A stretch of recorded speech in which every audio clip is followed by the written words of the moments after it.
everyone.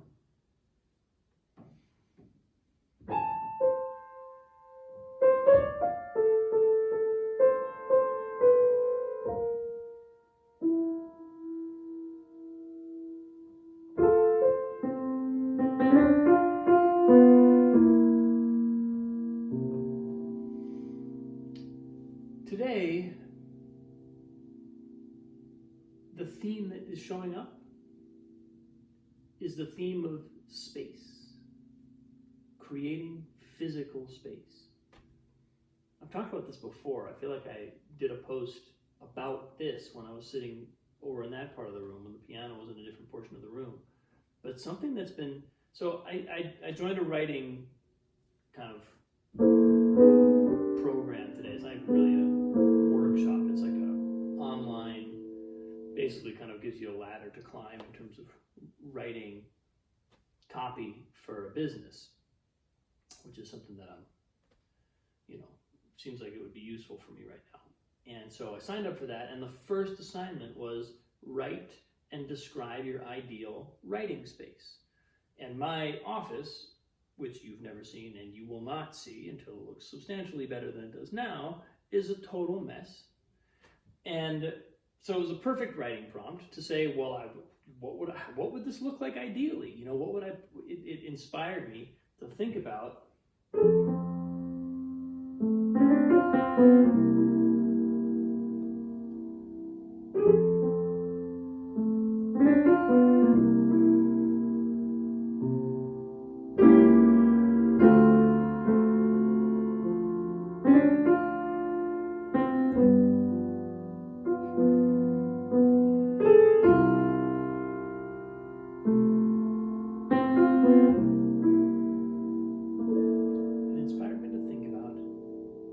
creating space.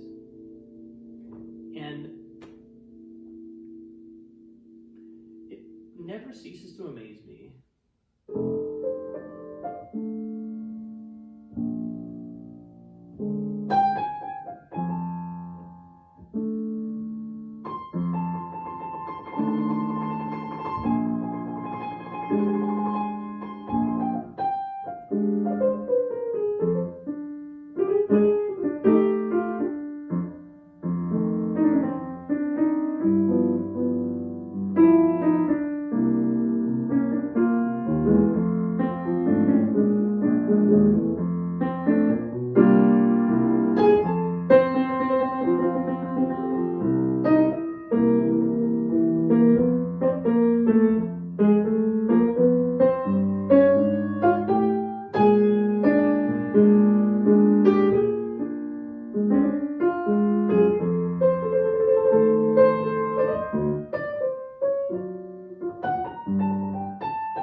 think what really showed up for me in a new way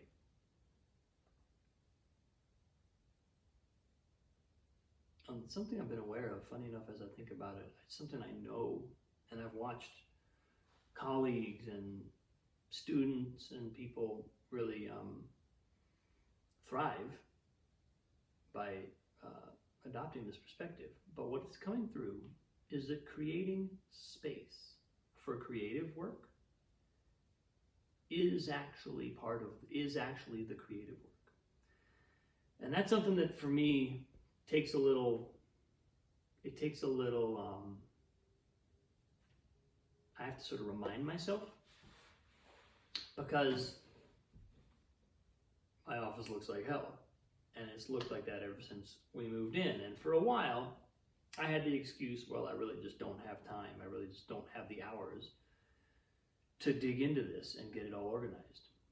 But that argument is gradually wearing out. Annalise has been in school for 4 weeks now, and I still haven't cleaned in my office.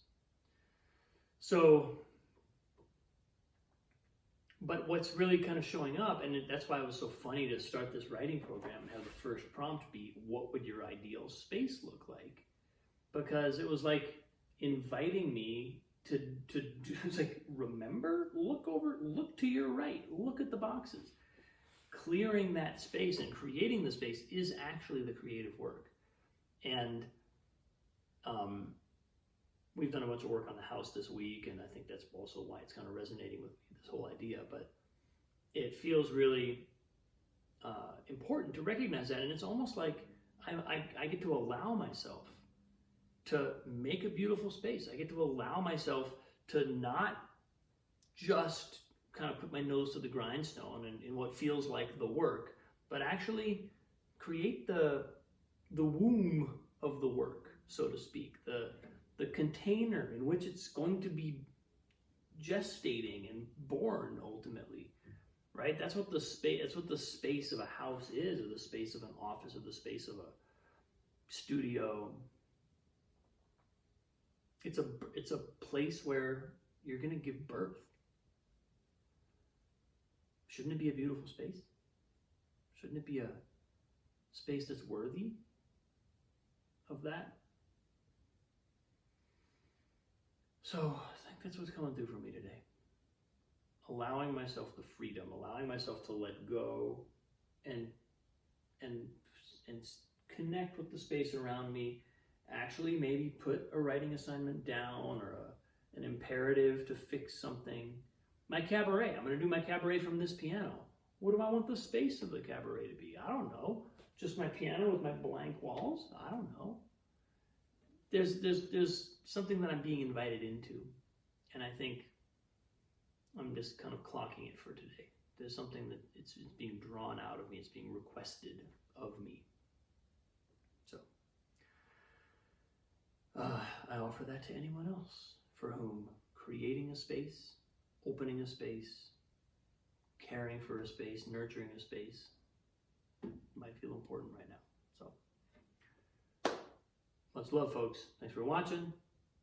I appreciate you all so much. Have a wonderful day. My cabaret is on October 2nd. It's happening. I keep telling myself that it's happening and then not preparing for it, but you're going to see me no matter what I do. You're going to see me show up there whether or not I've prepared. So come either for the entertainment of a well-crafted show, or for the entertainment of something gone horribly wrong and you get to watch. October 2nd. Love you. See you soon.